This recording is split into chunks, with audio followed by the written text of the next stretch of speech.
वाह वाह, करुणापूर्वक विलाप करते हुए अपने पति को स्नेह से आलिंगन कर सांत्वना देने की प्रेरणा हुई क्या? मंथरा, क्या यही तुम्हारा बाल क्रीड़ा है? ये कोई बाल क्रीड़ा नहीं है, आपके पति का खेल है। खेल है? हाँ हाँ।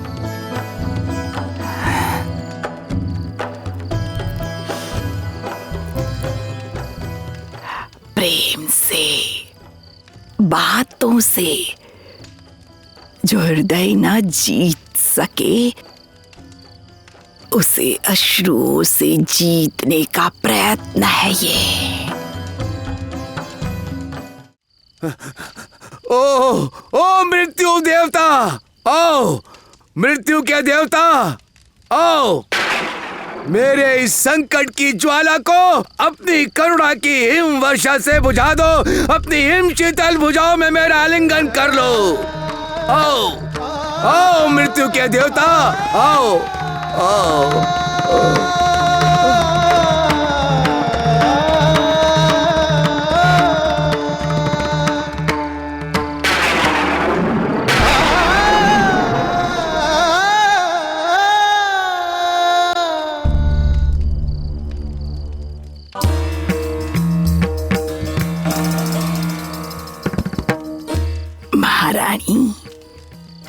महारानी कैकई,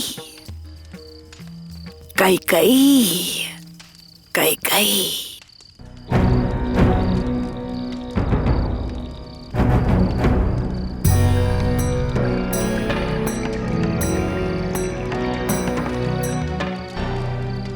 क्यों महारानी, मन पिघल गया क्या आपका? महाराज के अश्रुओं से आपका निर्णय शिथिल हो गया ऐसा लग रहा है। वाह वाह, करुणापूर्वक विलाप करते हुए अपने पति को स्नेह से आलिंगन कर सांत्वना देने की प्रेरणा हुई क्या? मंथरा, क्या यही तुम्हारा बाल क्रीड़ा है? ये कोई बाल क्रीड़ा नहीं है, आपके पति का खेल है। खेल है? हाँ हाँ।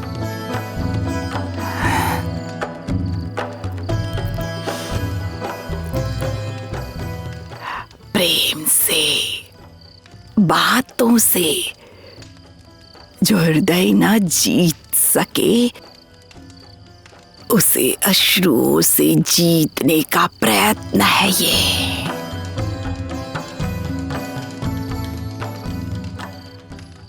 आपको अपने मार्ग पर लाने के लिए किया जा रहा नाटक है ये। हाँ,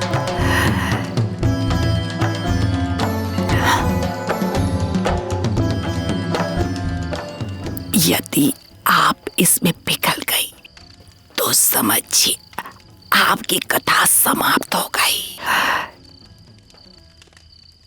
इतने समय से किया आपका सारा प्रयत्न सूखे पत्ते की तरह चूर चूर हो जाएगा। हाँ। महारानी, भविष्य में ऐसा अवसर दोबारा कभी नहीं मिलेगा, याद रखिएगा मेरी इस बात को। हाँ?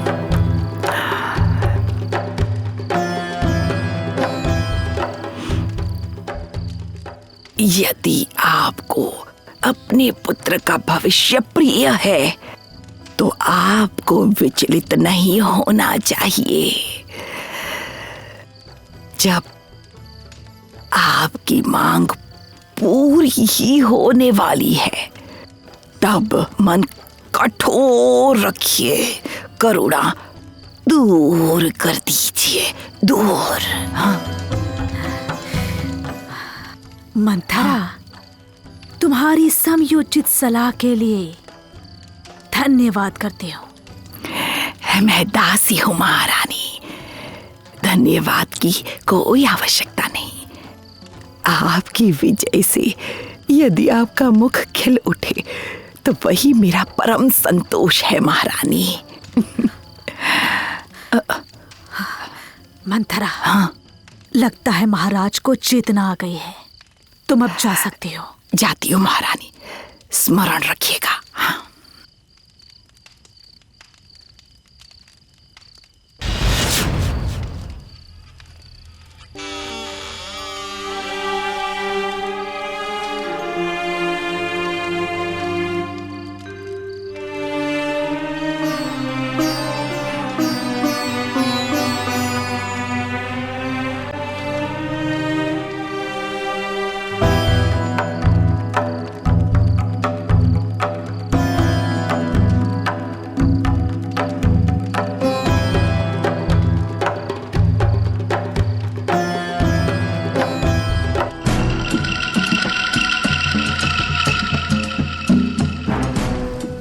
प्रभु, हमारी अभिलाषा पूर्ण करने के लिए आप नए नए कारण ढूंढ रहे हैं। आप महाप्रभु किसी भी प्रकार से हमारा मुंह बंद करवाकर अपना कार्य साधने के प्रयत्न में है ना आप महाप्रभु? नहीं देवी, ये मेरा कार्य साधन नहीं, ये सर्व मंगलकारी कार्य है। ये आप ना कहे तो ही अच्छा होगा प्रभु। आपका विचार हमारे लिए अमंगलकारी है, ये हमारे लिए अमंगलकारी है प्रभु। कैकेयी,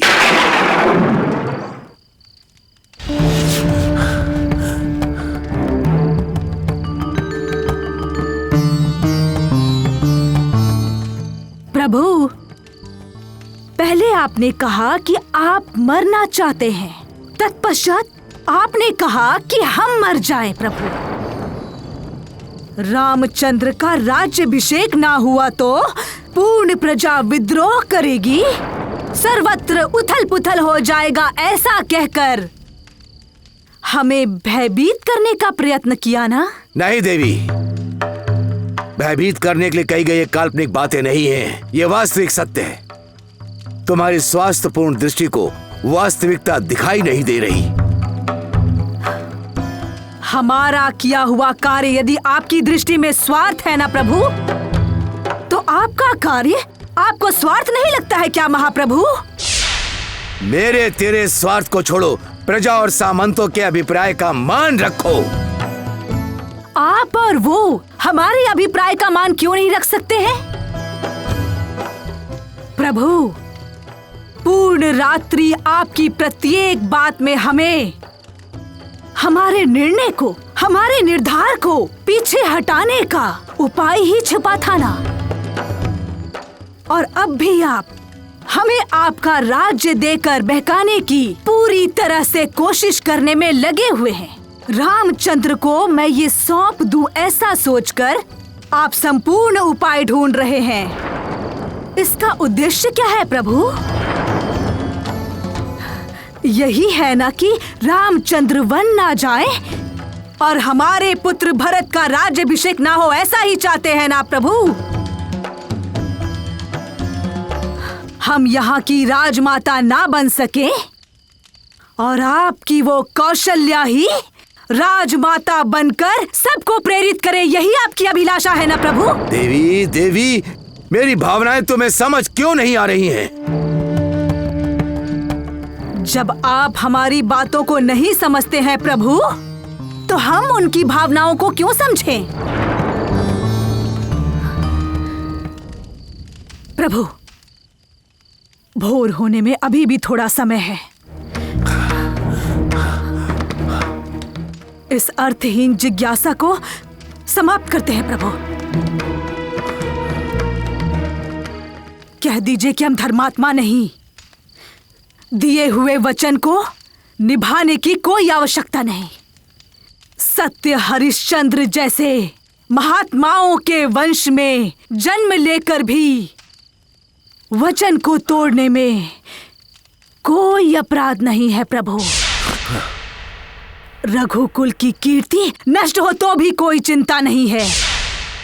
हम तुम्हारी बात नहीं मानेंगे, हम अपनी इच्छा के अनुसार ही चलेंगे। बस इतना कह दीजिए महाप्रभु, आप बस इतना कहिए, बस।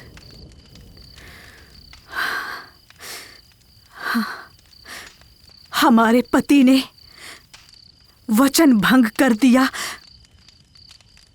ये सोचकर हमारा जीवित रहना ही व्यर्थ है प्रभु, और हम अपने प्राण त्याग देंगे प्रभु।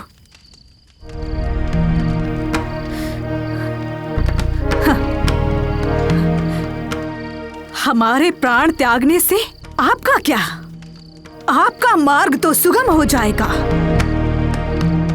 अपने प्रिय पुत्र रामचंद्र का राज्याभिषेक कर दीजिए। हमारे अभागे पुत्र भरत को वन भेज दीजिए आप।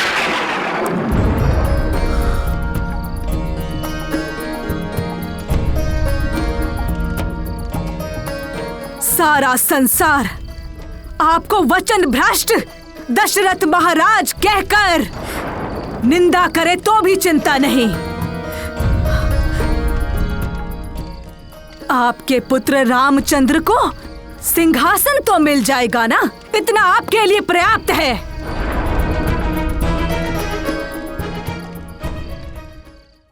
आपका साथ ही हमारी ताकत है। आज ही सब्सक्राइब करें और हमारी ताकत बढ़ाएं। सीते